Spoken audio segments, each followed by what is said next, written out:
Hi, and welcome to my truck. I'm down here at the bay, Galveston Bay, and such a beautiful day. Finally, the sun has been coming out the last couple of days, and it's just been beautiful. I got to watch the planet alignment last night. We had clear skies here, and it was just absolutely beautiful. Wasn't too cold outside, wasn't wet, and but today is so beautiful. I had to get out of the house for a minute, get out of my living room, and come down here and tell you a story. Skipping right now Amy, my daughter, it's her daddy. I met Miles Simpson right after I left Amy's daddy, and I'll get to Amy's daddy later. Introduce you to my daughter, yeah. And but I moved in next door to Miles when my daughter Amy was a year old, and he had a son named James who was 6 months old. Well, my daughter is now 52, so Miles and I were great friends for a long time. We're very close.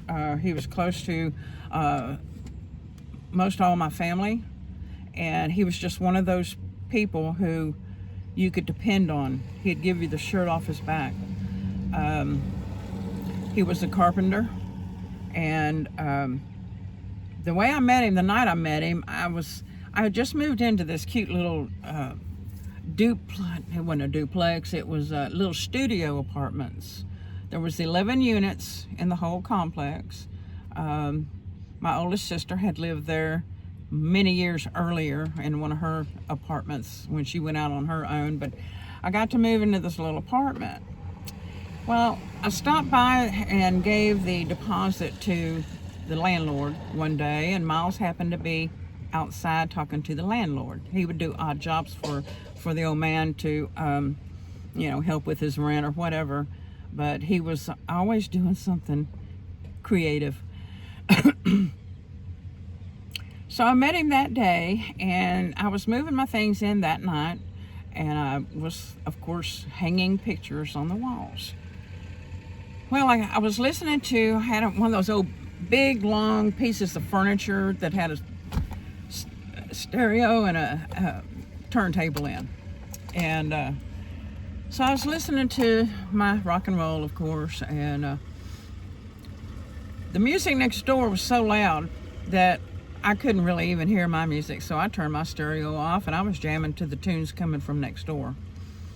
Well, I started hanging pictures, and I'm taking a nail and I'm tapping it onto the wall, and after a few minutes I got a knock on my door. Well, it's Miles, and he said, "Hey, we being too loud over here for you?" And I said, "No, as a matter of fact, I turned my stereo off and I'm jamming to your tunes."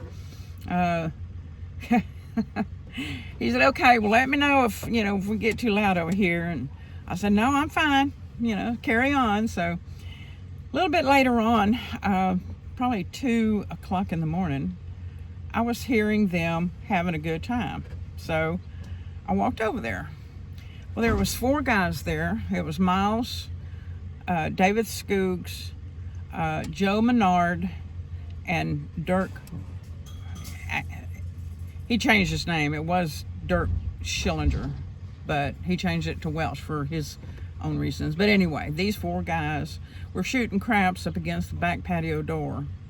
And I went in there and met them and had a great time. And that is like the beginning of the family that started my relationship with Miles. I've always been there for him, and he has always been there for me. And over the years, we've lost everybody.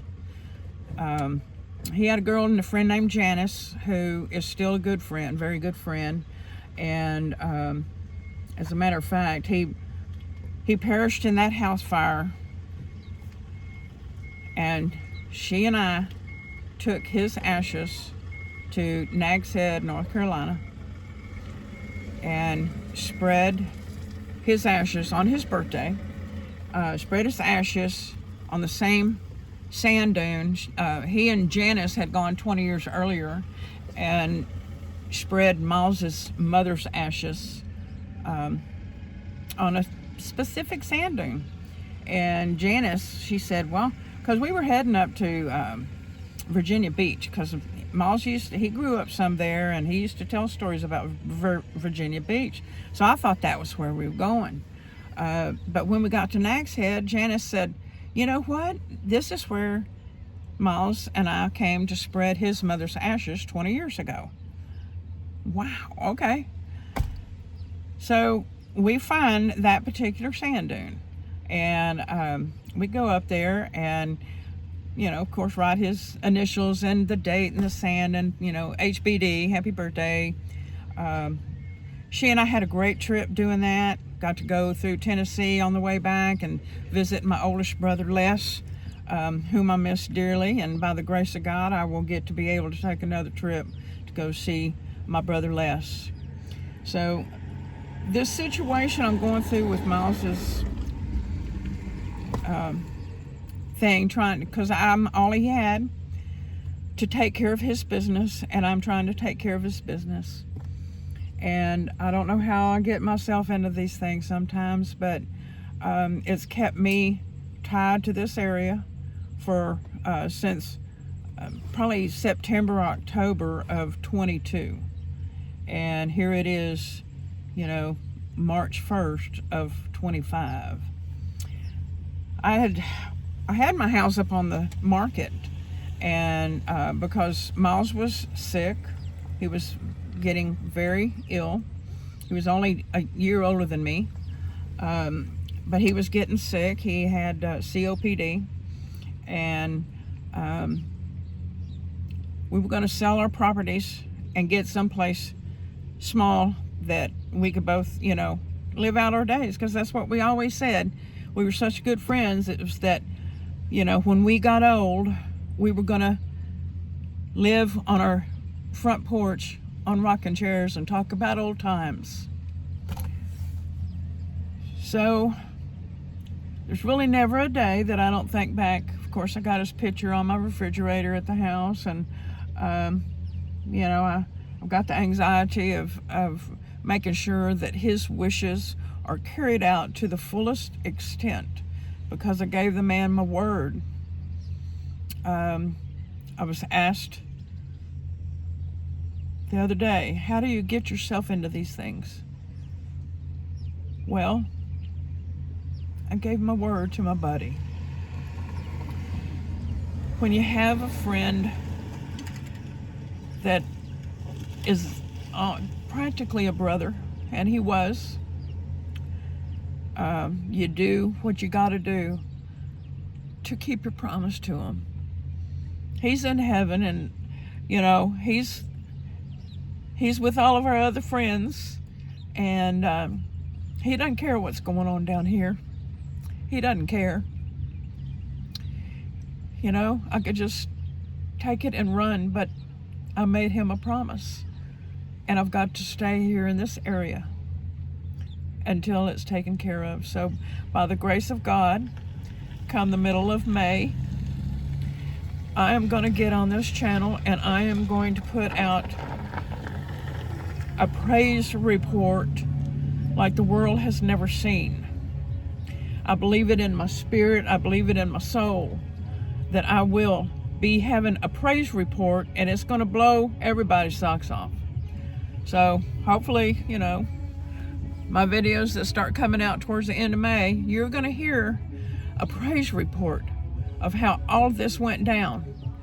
Because there's, since it is, okay, in the court, I can't really talk about the details. But I believe that God is shining his light on the darkness that is trying to consume the situation all the way around. For me, for Miles's granddaughters, you know, for his girlfriend, for his granddaughter's mother, you know, the blessings that he wanted to pour out to these people, it's in my hands. So if you can just hold me up in faith and prayer that God's will be done in this situation and bring the darkness to light. That's all I'm asking for. Because let me tell you about my Christ. I talked to Miles for years, making sure that he was ready. And he did. He accepted Christ as his Savior. So with that comfort, I miss him, of course, but I know where he's at. And the tragedy of his death is not what's going on right now in heaven. He's got a new body.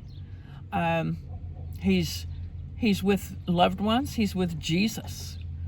That's the deal right there. He's with Jesus in a big, beautiful mansion that he didn't have to build, that Miles didn't have to build. Isn't that sweet? So, yeah, if there was a Bible verse that I would want to convey today, that would be the very first one I ever remembered. And it's probably one that most people, whether they have found the truth in it or not, know. And it's John 3:16. So, Lord, you gave your only Son for us, that those who believe will have life everlasting. Father, I thank you for today, and I thank you for my friend Miles, and and my new friends that are coming to me through this channel. I give you praise and glory for what you're doing and letting me share my stories. This is the platform that I asked for, and it's not costing me a dime, and that's by the grace of God. I praise you. I thank you for everyone listening. If there's anybody here that hasn't accepted Christ as your personal Savior, I'm here to tell you that, okay, here's the deal. Here's the deal. I'd rather believe in Jesus and know that I'm going to heaven than to not believe and think that it's just going to close. Your life will just close and there is no more. Well, that's not it. There's two choices here. There's heaven and there's hell. So choose wisely. Choose wisely. Thank you for being here. Please subscribe to my channel. Please like this video. Please ring the bell icon to notify you when I put up another video. Please share this if you want to. Please comment if there's a testimony that you would like to express to me or this YouTube channel. If you want that privately, that's great. I would love to hear that too. If you have a praise report, please put in something in the comments about what Jesus has done for you, and let's go out there and talk to everybody about Jesus and his goodness. Our time is short on this earth.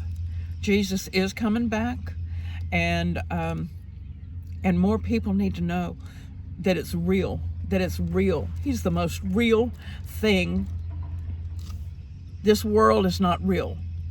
He is real. Jesus is real. So thank you for listening to me ramble on and talk about my buddy Miles. I miss him. Happy birthday, Miles. I'll see you one day again. And just be blessed. I'm gonna turn this camera around so that y'all can see where I'm at. Excuse me while I do all this, because I want you